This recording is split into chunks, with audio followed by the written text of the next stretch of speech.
नमस्कार, मैं हूं आपके साथ अनुपमा खोपरे और आप देख रहे हैं एबीसी न्यूज। हाल ही में प्रियंका गांधी जो कि वायनाड सीट से सांसद है, प्रियंका गांधी वाड्रा असम पहुंची। जाहिर तौर पर असम में हाल ही में विधानसभा चुनाव होने हैं और इसकी जिम्मेदारी प्रियंका गांधी खुद संभाल रही है। इस बीच में वो असम के गुवाहाटी पहुंचती है, जहां गुवाहाटी में वो मां कामाख्या देवी है, उनके दर्शन करने के लिए पहुंचती हैं। कंधे पर मां की चुनरी और सर पर टीका।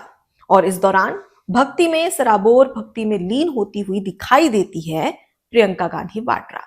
प्रियंका गांधी वाड्रा की तस्वीरें काफी ज्यादा वायरल हुई थी और तस्वीरें वायरल होने के बाद में खुद प्रियंका गांधी ने भी अपने सोशल मीडिया अकाउंट पर उनकी फोटो पोस्ट की थी और साफ तौर पर कहा था कि मां कामाख्या देवी का आज आशीर्वाद लिया और उसके साथ ही तमाम जो असमवासी है, देशवासी है, उनके मंगल कामना की यहाँ पर मैंने आराधना भी की है।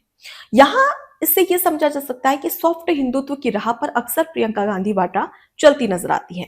अगर हम बात करें तो 2019 में भी कुछ ऐसा ही देखने को मिला था, जहां पर प्रियंका गांधी वाड्रा ने करीब 2 से 3 दिन की गंगा यात्रा की थी और गंगा यात्रा के साथ ही साथ वो कभी मंदिरों में नजर आती है, तो कभी मंदिरों में पूजा अर्चना करती हुई, तो कभी सनातन में रंगी हुई दिखाई देती है।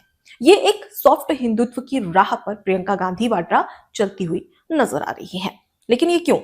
आपको याद होगा, असम की अगर हम जनसंख्या की बात करें तो असम में सबसे ज्यादा अगर जनसंख्या है तो वो हिंदुओं की है। मतलब कि हिंदुओं को अपने अपनी ओर आकर्षित करना या हिंदू वोट बैंक को मजबूत करने के लिए प्रियंका गांधी वाड्रा मंदिर के दर्शन करने गई। कई ऐसे जो राजनेता हैं उन्होंने इस तरीके के आरोप लगाए।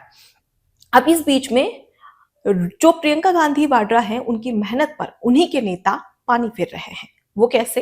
दरअसल हाल ही में जो मध्य प्रदेश के पूर्व मुख्यमंत्री हैं दिग्विजय सिंह, उनका एक बयान सामने आया। मीडिया के सामने उन्होंने सनातन और हिंदू धर्म का अपमान किया। दरअसल दिग्विजय सिंह ने साफ तौर पर कहा कि हिंदू कोई धर्म नहीं है। जी हाँ, ये बोल, ये शब्द, ये वाणी है दिग्विजय सिंह की, जो कहते हैं कि हिंदू कोई धर्म नहीं है। भारतवर्ष क्यों नहीं कहते, हिंदू राष्ट्र क्यों कहते हो? मतलब हिंदू राष्ट्र से भी परेशानी और हिंदू धर्म से भी परेशानी और उसके साथ ही सनातन का भी अपमान खुले आम मीडिया के सामने दिग्विजय सिंह ये कह रहे हैं। लेकिन दिग्विजय सिंह क्या ये कह सकते हैं कि ईसाई कोई धर्म नहीं है, इस्लाम कोई धर्म नहीं है? क्या ईसाई या इस्लाम धर्म के लिए राहुल गांधी के नेता दिग्विजय सिंह ऐसा कुछ कह सकते हैं? नहीं, बिल्कुल भी नहीं कह सकते। तो सवाल यह है दिग्विजय सिंह के से कि दिग्विजय सिंह हमेशा से सनातन धर्म का अपमान क्यों करते हैं? सनातन धर्म या हिंदू धर्म को क्यों टारगेट करते हैं? यहां पर क्यों हिंदुत्व को टारगेट किया जा रहा है? सवाल इस पर है। हालांकि ये आम बात नहीं है, विपक्ष के तमाम ऐसे नेता हैं जिन्होंने हमेशा से सनातन को लेकर, हिंदुत्व को लेकर कई विवादित बयान दिए हैं। तमिलनाडु के मंत्री उस समय मंत्री थे और अब उप मुख्यमंत्री है, जिनका नाम है उदयनिधि स्टालिन। उदयनिधि स्टालिन ने अपने एक बयान में साफ तौर पर कहा था कि डेंगू, मलेरिया और कोरोना, ये जो बीमारियां है, ये जो महामारियां है, इसका हम विरोध नहीं कर सकते, बल्कि इसे जड़ से मिटाना है। ठीक इसी तरीके से हमें सनातन को भी मिटाना है, सनातन को भी खत्म करना है। मतलब वो सनातन धर्म हिंदू धर्म को सीधे कंपेयर करते हैं कोरोना, डेंगू, मलेरिया जैसी महामारी से। इसे समझा जा सकता है कि उनकी विचारधारा क्या है और उनके दिमाग में कितना कचरा भरा है सनातन धर्म को लेकर।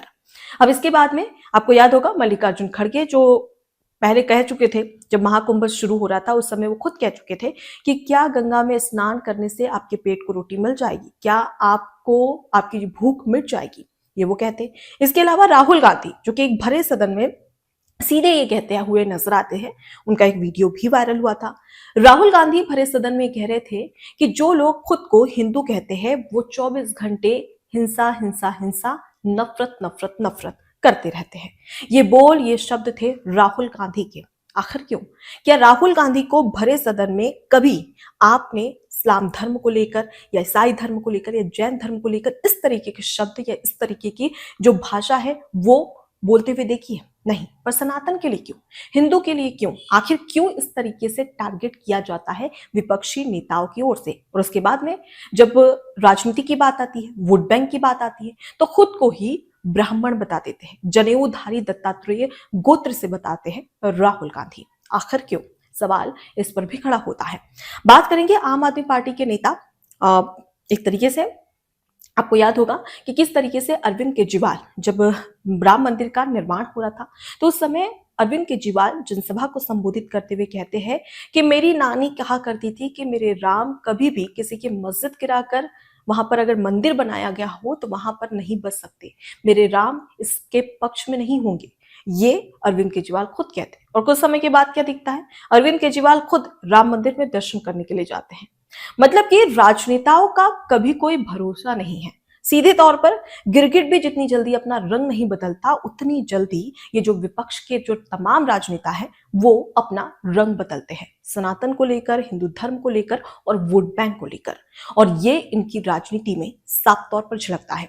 ये तमाम जो बयान है वो मैंने आपके सामने इसलिए रखा ताकि आप ये समझ सके कि समय समय पर जब इन्हें लगता है कि नहीं, अब जो हिंदुत्व वोट बैंक है उसे अपनी ओर करना है, तो ये सॉफ्ट हिंदुत्व की राह पर आ जाते हैं।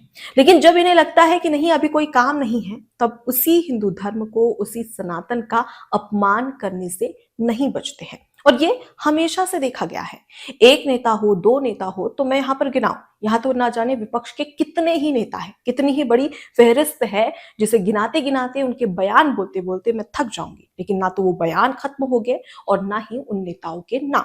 जैसे साफ समझ में आता है कि किस तरीके से सनातन धर्म को एक सॉफ्ट टारगेट मान लिया जाता है। आखिर क्यों? सवाल इस पर खड़ा होता है। फिलहाल अगर हम दिग्विजय सिंह की बात करें तो दिग्विजय सिंह ने साफ तौर पर कह दिया है कि हिंदू कोई धर्म नहीं है। अब सवाल ये कि अगर हिंदू धर्म नहीं है तो फिर आप उस धर्म में क्या कर रहे हैं? आप छोड़ दीजिए अगर आपको ऐसा लगता है तो। अब दूसरी बात कि एक तरफ प्रियंका गांधी वाड्रा जो असम चुनाव को लेकर लगातार सोशल मीडिया पर पोस्ट डाल रही है, मां कामाख्या देवी के दर्शन करने के लिए पहुंच रही और सोशल मीडिया पर फोटोज भी बाकायदा आ रही है और उनका आशीर्वाद ले रही है। अब इस बीच में जो असम की तमाम हिंदू है, हिंदू वोट बैंक है, उन्हें अपनी ओर आकर्षित करना चाहती है। लेकिन ये जनता है जो सब जानती है। अगर आपका एक ही परिवार में अगर एक व्यक्ति एक धर्म का विरोध करे और एक धर्म का के पक्ष में रहे, तो क्या उस परिवार में ये माना जा सकता है कि वो किसी एक धर्म पर टिका है? नहीं। ठीक ऐसा ही अब कांग्रेस पार्टी में हो रहा है, जहां प्रियंका गांधी वाड्रा जो कि हिंदू धर्म की आड़ लेते हुए, हिंदू धर्म के करीब जाते हुए और हिंदुत्व वोट बैंक को अपनी ओर आकर्षित करने का प्रयास कर रही है, तो दूसरी तरफ उन्हीं के जो नेता है, करीबी नेता कहे जाते हैं, अगर हम दिग्विजय सिंह की बात करें तो गांधी परिवार से काफी ज्यादा और काफी पुराना ताल्लुकात रहा है दिग्विजय सिंह का। और वही दिग्विजय सिंह साफ तौर पर कहते हैं कि हिंदू तो कोई धर्म ही नहीं है। अब ऐसे में कहीं ना कहीं दिग्विजय सिंह जो प्रियंका गांधी की जो राजनीति है सॉफ्ट हिंदुत्व वाली, उस पर एक गंभीर चोट, गंभीर आघात लगाते हुए नजर आ रहे हैं, और जो कि आने वाले असम के विधानसभा चुनाव में प्रियंका गांधी पर बहुत ज्यादा भारी पड़ेगा। क्योंकि दिग्विजय सिंह का ये जो बयान है, ये जो वीडियो है, वो सोशल मीडिया पर जमकर वायरल हो रहा है, जिसे साफ नजर आ रहा है कि आने वाले समय में कांग्रेस की असम में, प्रियंका गांधी की असम में सबसे बड़ी परेशानी बढ़ने वाली है। फिलहाल इस पूरे विश्लेषण को लेकर आपकी क्या राय है, कमेंट बॉक्स में जरूर बताइएगा। नमस्कार। एबीसी हिंदी न्यूज, आज ही जुड़िए हर खबर के साथ।